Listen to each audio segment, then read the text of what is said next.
last book of Moses, or the fifth book of the Bible, spoke to all of Israel. It's like really, basically three really, really long accounts. I wouldn't say a reading of the minutes, but it's like pretty much sums up all the events, you know. 3:6. And we utterly destroyed them as we did unto Sihon, king of Heshbon, utterly destroying the men, women, and children of every city. Pretty brutal.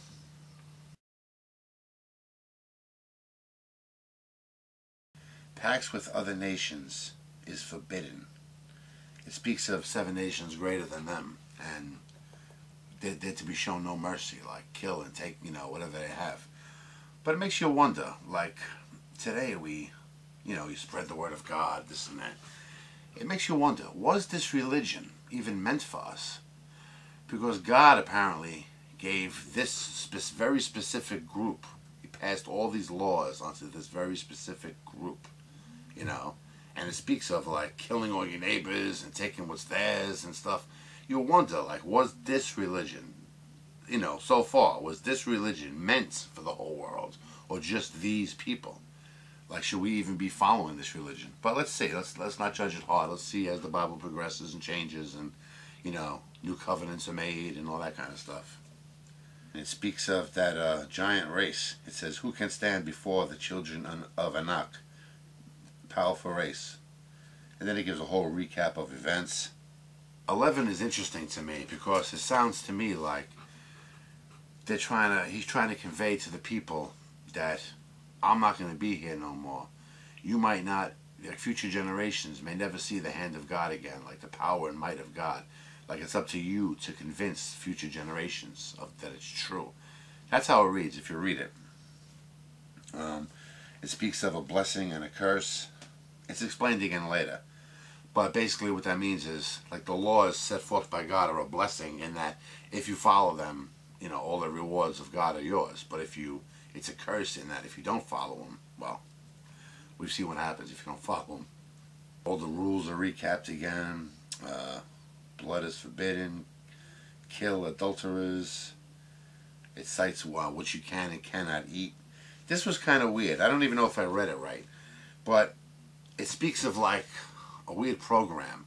Like if you have servants for like 7 years, after 7 years, they're released from you. You have to give them the land they worked on and cattle and everything. And then you just keep moving on. Now you have more, you know, you keep picking up new servants or slaves or whatever, and they're working your land now.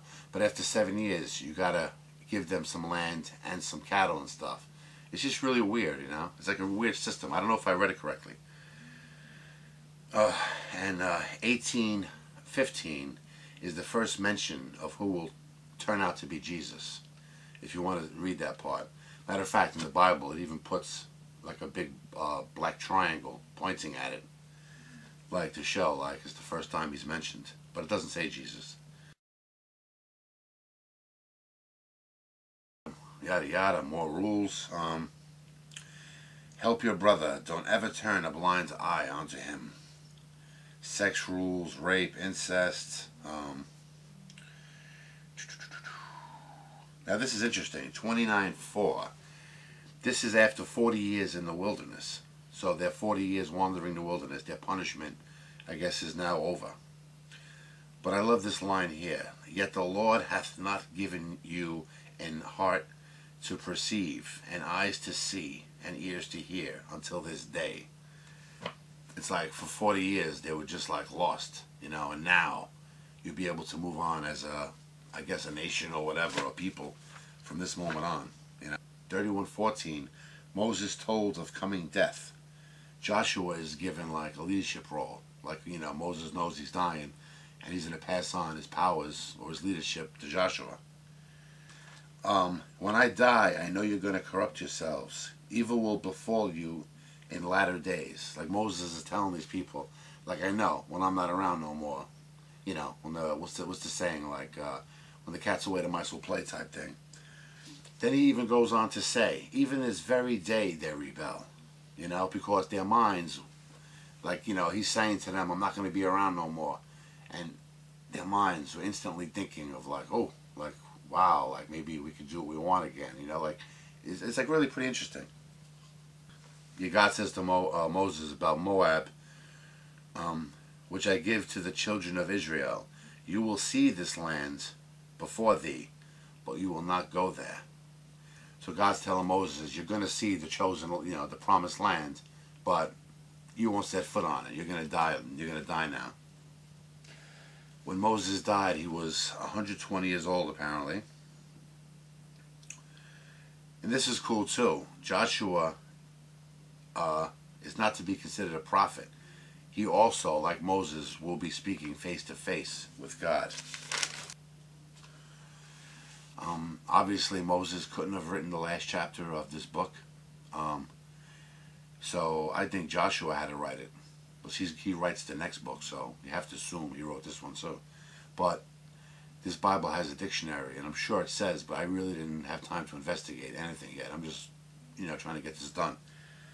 But if anybody knows, like, who do they speculate wrote this, the last chapter of the book? It's interesting, Jesus died at 33, and the last chapter of this book that Moses, well, historically, people think he wrote, was the 33rd. Not that that means anything, I like numbers and stuff. So anyway, onward.